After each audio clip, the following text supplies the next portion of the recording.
we want to see from the Chancellor on Wednesday is an... So I've got the new headphones on, so the audio levels might be a bit different. I'm hoping they should be better this time. I've checked on the OBS and it said the recording volume on this video should be fine. So hopefully it's less inconsistent than it normally is.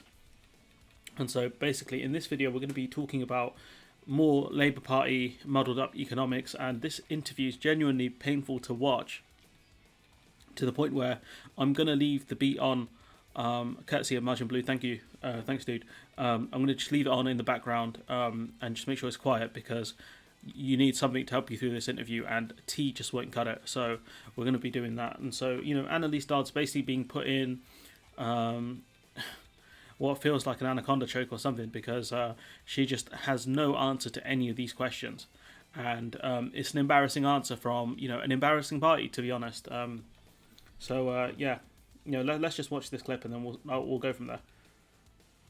What we want to see from the Chancellor on Wednesday is an absolute determination to protect jobs and businesses in the UK and to secure our recovery. That must be at the front of the Chancellor's mind, not any party political considerations about what's best for the Conservative Party at the next general election, but he needs to... If he wanted to do what's best for the Conservative Party at the next general election, he would not be talking about putting increases on corporation tax and a windfall tax. That's not what he would be doing, because some of the friends of the Conservative Party and Conservative Party donors would be impacted by such a tax, ones that have made money from the pandemic, and others. So, this is just shameful from Anneliese Dodd here. And, at the end of the video, we'll talk about some other things, but I can't even focus on what's right for our country right now to secure that recovery. There are lots of reports that Rishi Sunak is going to be increasing corporation tax, something that you've said that you won't support. Why is it then that you don't want to see a rise in corporation tax now, but in 2019 you stood as a shadow Treasury Minister on a manifesto calling for higher corporation tax? See, that right there is a great question. And credit Sophie Ridge. I think I've cited her twice, or 2 or 3 times, so, credit to her for making it on the channel for good reasons and not bad reasons, to be honest. Well, look, over the last 10 years, the Conservatives have pulled our country further and further away from the mainstream on corporation tax, and actually that's not resulted in additional investment. We've seen investment actually being raised at a lower level in the UK compared to many other countries. What the Conservatives are doing now, though, isn't setting out that long-term plan to rebalance our tax system. In fact, they're kicking the can down the road when it comes to business rates reform. What they seem to be focused on doing, particularly the Chancellor, is trying to get any tax changes out of the way quickly, get them out of the way so that they can then have a general election when they can cut taxes. Bruh, the next general election's in 2024. That's in about, 3 years? So he's going to do this corporation tax change in March of this year, right? That leaves him 3 years of any potential tax changes. So what she's saying here is utter rubbish. If this was a year before the election, I would get it, because then the Chancellor would say, we've just increased corporation tax. Recently, we don't want to do that again. But he's got about 3.5 years. Around 3.5 years, maybe say about 3 years and a few months to about 3 years and a few months to actually to have to change taxes and be questioned on changes to taxes. So the argument Anneliese Dodd is making here is very disingenuous. Now instead they should be focused all of the time on building jobs and businesses in our country so we can secure that economic recovery. The UK's had the worst economic crisis of any major economy. Yeah, I think our GDP shrunk by about 8%, and other countries, I think the second highest, apart from us, is about 7%. So we're not looking too hot. They should be focused on setting that right, not on party political considerations. But the thing is, in this interview, Anneliese Dodd did not actually list anything that she would do instead of this. What would she do instead of a corporation tax increase? and Sunak taking a leaf out of the kind of Labour 2017 manifesto of raising corporation tax and doing other taxes in order to fund investment programs. The difference is that Labour's investment programs would have been far more ambitious and better, because they wouldn't underfund them or anything like that and do stuff just for optics. But the argument Anneliese Dodd is making here is just very stupid. Nice answer. The question that I actually asked, though, was about whether or not why it was that Labour used to think that higher corporation tax was a good thing, and now you don't. That's a burn. That's a big burn there from Sophie Ridge. Nice answer, but you didn't answer the question. It's very sharp. A lot of respect. Well, with respect, I just said that we would welcome that longer-term debate around corporation tax. Again, you're talking about these. You're the one here kicking it in the long grass for the next election. That's what Anneliese Dodd is doing here. Do you know why? She doesn't have a plan. The Labour Party haven't actually set out what they want business tax rates to be, or what they want corporation tax rate to be, and things like that. So what that means is, without having anything stable to concrete to offer, all they can do here is criticise, because what would Labour's changes be to business rates, etc.? We don't know. And so without having that, what that means is that Anneliese Dodd can't really say much, because she has no idea how to push back on this, because she's not been given the freedom by Keir Starmer to actually push back, but with policy substance. That's what it's all about, policy substance. What changes would you make to business rates? What changes would you make to corporation tax, apart from just keeping it the same? Because keeping it the same is what the Conservative Party have done, and you've already argued that corporation tax is too low. So if this isn't the time to change it, when is it? Because as people still haven't figured out yet, corporation tax is a tax based on profits, not based on revenue. So you only pay the tax when you made a profit.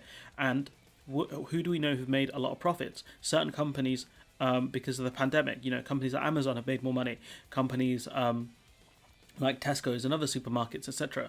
So it's just ridiculous here what Anneliese Dodd is talking about, and she dodged the question with Neo-like Matrix abilities, but luckily Sophie Ridge actually did push back and did come back with the question, which is is credit to her.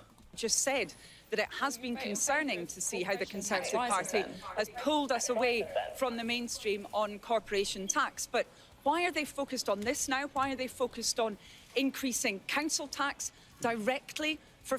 Council tax is one. A council tax increase would not be a great idea. However, you do need to get more increased funding to councils because of all the cuts made by the Conservative government over the last 10 years. So again, is this something that the Labour Party are going to push for, more direct funding to councils via central government rather than through, council tax increases? Again, I can offer you policy substance there. Georgia and I are going to be recording a podcast soon. Georgia, my friend who's got an economics background, about how to kickstart the economy. So maybe Anneliese Dodd could rip off some ideas from there. Maybe the Labour Party could rip off some ideas from the podcast we're going to do, because at the moment, they're out of ideas. Families right now, they're focused on it because the Chancellor has said to his MPs that he wants to get tax changes out of the way now so they can have a clear run through to the next general election. I haven't actually seen where the Chancellor has said that, but if he has said that, his methodology is flawed, because he still has about 3 years until the next election. So this argument that he's gotten through, he's going to do tax raises this year and he's going to have a clear run at the next election is flawed. Because yes, in about 2 years' time, he's going to have to put out a manifesto in about a year and a half's time. So there's no way he can say, we did corporation tax changes about a year and a half ago. That's not going to swing, is it? Instead, they should be focused on promoting our economy, securing that recovery. Yes, let's have... Again, these are broad terms which don't mean anything, which don't really mean much, do they? How do you secure our recovery? They could easily make the argument that austerity would secure the economy. What would Anneliese Dodd say to that? Securing jobs, we need to let the jobs bleed out so then the economy can bounce back, and some crap about employers not being hamstrung by employees that aren't productive because of the economic downturn, or some rubbish like that. These are the arguments that they could make. And so Anneliese Dodd's coming out with vague platitudes and cliches and broad statements, it's not going to wash. Have that long-term discussion about tax, particularly to protect our high street businesses. But let's not pretend that the Conservative Party is doing this right now because they want to secure our recovery. It seems to be driven by party political considerations. The answer she gave there is from like a left-wing kind of pundit, and not from a party in opposition that wants to offer credible solutions. This argument that he's doing this for political reasons, party political reasons. Well, duh, he's a politician. Duh, that's not a hard one to figure out. But at the same time, what are you going to do to fix the economy? What are your solutions to this? You've offered very little apart from broad statements. So, if Rishi Sunak does propose higher corporation tax, Labour's going to support that, vote in favour of it? If we see a long-term plan for getting our country to a better place on corporation tax... Do you know who could offer a long-term plan? You. Particularly one which faces up to that enormous gulf in taxation for businesses based in bricks compared to businesses based on the internet. Of course we will look carefully at that. See, that right there, that was important. She's saved that all the way to the end of the interview, or towards the end of this clip here. That is an interesting question. Should online companies pay more in tax than brick and mortar shops which have higher costs? That is an interesting question, especially with the changes in spending habits. She could have. That's the painful thing. She could have backed this change in corporation tax and the windfall tax, right? And said, what we're going to do is we're going to use that money, some of that money, to try and fund pay rises for NHS staff who, according to reports from the budget, aren't going to. From number 10 or 11, they're not going to receive a pay rise. That's the argument you could use. That would resonate with people, right? That would resonate with people. But instead, you've gone from some weird, stupid argument of Labour doesn't support tax rises right now. Like, are you stupid? Are you stupid? Honestly, the Labour Party right now are in absolute shambles, and they have no idea what they're doing. They don't know what they stand for.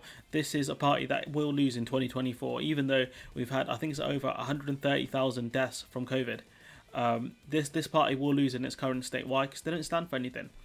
We've seen in this clip here, Anneliese Dodd, bring back jobs, secure the economy, all this stuff. What does this stuff mean? Because I could give you, I could probably give you about 3 answers of what secure the economy could mean. And, they all mean different things. Why? Because it doesn't mean anything. Things like, statements like build back better and all this stuff, it doesn't really mean anything. It means what you want it to mean. But without adding that context, without having that pre-existing thought within someone's brain of what could this thing mean, it doesn't mean anything. And so Anneliese Dodd here, I gave her credit, I think last week, where she, talked about changes to the business loans that were taken because of COVID. I gave her a lot of credit for that. But in this segment here, sorry, man. Sorry, Anneliese Dodd. It's a very bad set of arguments, especially compared to what is a smooth operator in Dishy Rishi. He's very popular in the country because of his Eat Out to Help Out scheme, all that stuff, among other things. People think he's actually done a good job, especially with the furlough scheme, even though he's missed out on helping so many people that are self-employed and freelance workers, etc. His main, the furlough scheme really just helped people on payroll. That's something you could have talked about in this clip. Again, I don't know if she talked about it in the longer interview. I think I'd stab myself in the ears if I had to listen to a full clip of her just dodging questions like Neo from The Matrix. Genuine pain. And, just if you want to learn about some economic solutions, be doing a podcast with Georgia. I highly recommend. It'll be coming out in a few weeks. We haven't recorded it yet or anything, but it will be coming out in a few weeks. So subscribe for that. Join the Discord if you want to talk about this stuff further. I'm so done with this Labour Party. Like, we found out that NHS workers aren't going to get a pay rise, and this is the best Labour can come up with. Really. I don't know, Chief. All I'm going to say is like, comment, share, subscribe, and hopefully I'll see you in the next one if you can stomach more rubbish like this.